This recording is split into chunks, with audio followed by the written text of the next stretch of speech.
Now ratio strategies are special type of strategies which are devised when we do not want to pay a time value of options. Let's break this and understand what does this actually mean. A ratio spread strategy can be broken into two parts, ratio and spread.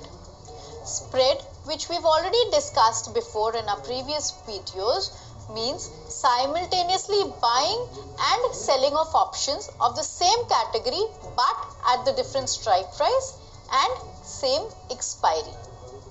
And by ratio, we mean that when we are buying and selling these options, it is done in a particular ratio, so that the trading of different quantities of calls and puts is initiated, and that is why we say it as a ratio spread strategy.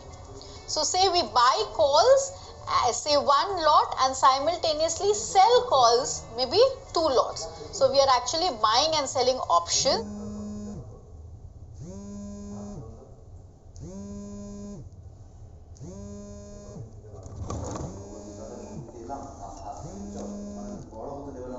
Have a view on the underlying in addition to the volatility expectation about the market. These strategies are initiated. So ratio spread strategies are basically of two kinds: ratio back spread strategy and ratio front spread strategy. These strategies can be done either by calls or only by puts. We will be discussing about call ratio back spread strategy as it is the most widely used strategy. The call ratio back spread strategy is a three-legged option strategy which involves buying two out of the money call option and simultaneously selling one in the money or at the money call option. So this is a classic 2:1 ratio. In fact, this strategy has to be executed in 2:1 ratio always, meaning two options bought for every one option sold. Or we can do four options bought for every two options sold, and so on. So we devise this strategy when we are extremely bullish on the underlying. And this strategy will give us an unlimited profit if the market goes up, limited profit or loss if the market goes down, and a predefined loss if the market stays within a perfect range. So to make money by this strategy, the market has to move big and fast. Usually, the call ratio back spread is deployed for a net credit or a net inflow of premium. Now, this net inflow of premium at the time of devising the strategy is what we make if the market goes down as opposed to our expectation, because our expectation was that market should go up. On the other hand, if the market indeed goes up, then we make an unlimited profit.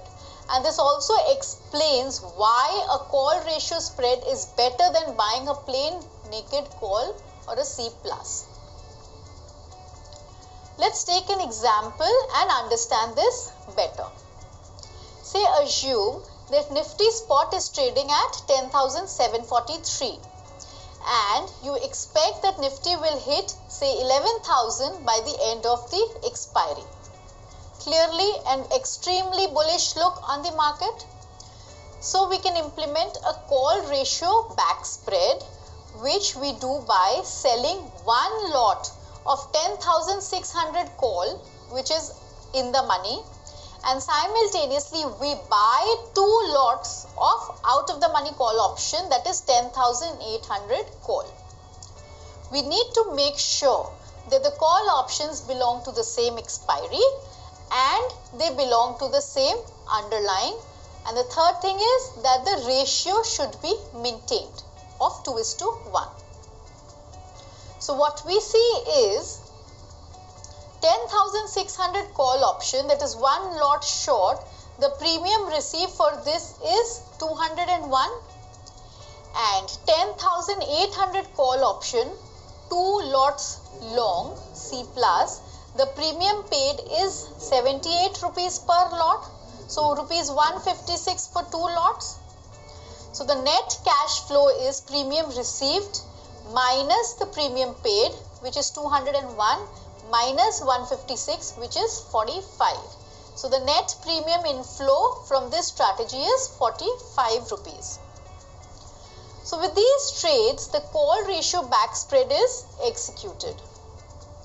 Let's check out what will happen to the overall cash flow of the strategy at different levels of expiry. We need to evaluate the strategy payoff at various levels of expiry, as the strategy payoff is quite versatile. Say on the first scenario, we assume that the market expires at 10,400, which is below the lower strike price of the call. We know that the intrinsic value of a call option on expiry is maximum of spot minus strike S minus E comma 0. So the 10,600 will have an intrinsic value of maximum of 10,400 minus 10,600 comma 0, which is equal to 0. Since we have sold this option, we get to retain the premium received, that is 201 rupees. So the intrinsic value of 10,800 call option will also be 0. Hence, we lose the total premium paid, which is 78 per lot, or rupees 156 for 2 lots. So the total profit arising will be 201 minus 156, which is equal to 45 rupees. Now let's discuss the second scenario. If we believe that the market expires at 10,600, which is at the lower strike price, the intrinsic value of both the call options will be 0. Hence, both of the calls will expire worthless. So we get to retain the premium received, that is 201 towards 10,600 call. However, we lose 156 rupees on 10,800 call, resulting in a net payoff of rupees 45. Let's take another scenario. Say we believe that the market will expire at 10,645. So 10,600 call is exercised, and the payoff from the call option of 10,600 will be 10,645 minus 10,600, which is 45 rupees. Since we have sold this option for 201, the net payoff from the option would be 201 minus 45, which will give us 156 rupees. On the other hand, we have bought two 10,800 call options by paying a premium of 156. Since this call expires worthless, we lose the entire premium of 156. So the net payoff would be 156 minus 156, which will be 0. So at 10,645, we see that this strategy is quits.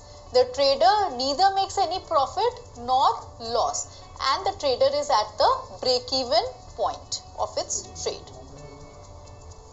Now let's discuss another scenario, assuming that the market expires at 10,700. So the 10,600 call will be exercised.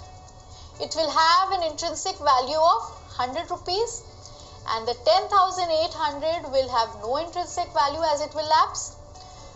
On 10,600 call, we get to retain 101, as we would lose 100 from the premium received, that is 201 minus 100, giving us 101. We lose the entire premium of 10,800 call option, which is 156. So the total payoff from the strategy will be 101 minus 156, giving it a payoff of minus 55, loss of 55 rupees. Now let's discuss another scenario where market expires at 10,800. That is at the highest strike price.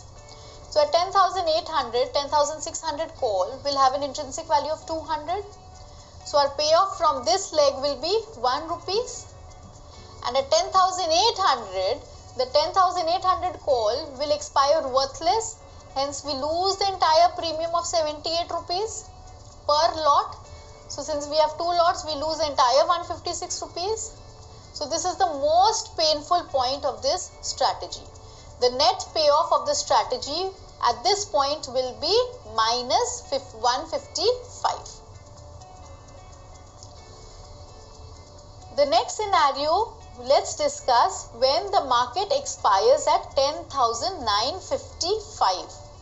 At 10,955, the net payoff from this strategy will be premium received for 10,600 call minus intrinsic value of 10,600 call plus 2 into intrinsic value of 10,800 call option minus the premium paid for 10,800 call, which is 201 minus 355 plus 2 into 155 minus 156, which when solved is coming to 0. So we see that this strategy has 2 break-even points. One on the lower side, that is 10,645, and the other one is on the upper side, that is 10,955. Now let's assume what we had thought. The market expires at 11,100 finally. What happens to our strategy? Our target has met. So the 10,600 call option will have an intrinsic value of 500 and 10,800 will have a intrinsic value of 300 rupees. So the net payoff will be 201 minus 500 plus 2 into 300 minus 156, which gives us a total profit of 145. So we see that as the market goes up, so does our profit. When the market goes down, we still make money, though limited. So the key takeaways from this strategy which we see here is that the spread of the strategy is highest strike price minus the lowest strike price.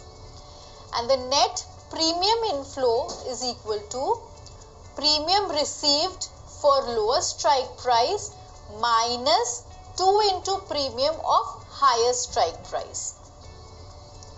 The maximum loss which can be from this strategy is calculated by spread minus the net premium inflow.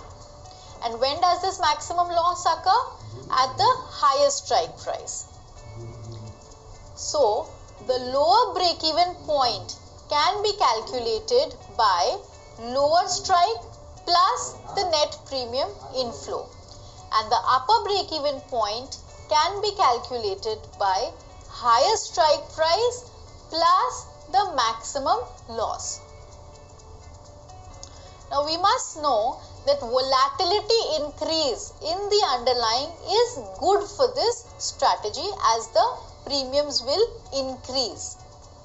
When we are extremely bullish in an underlying or any news is upcoming, then this strategy is good and will give us good money.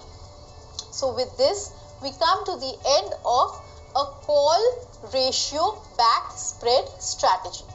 Thank you.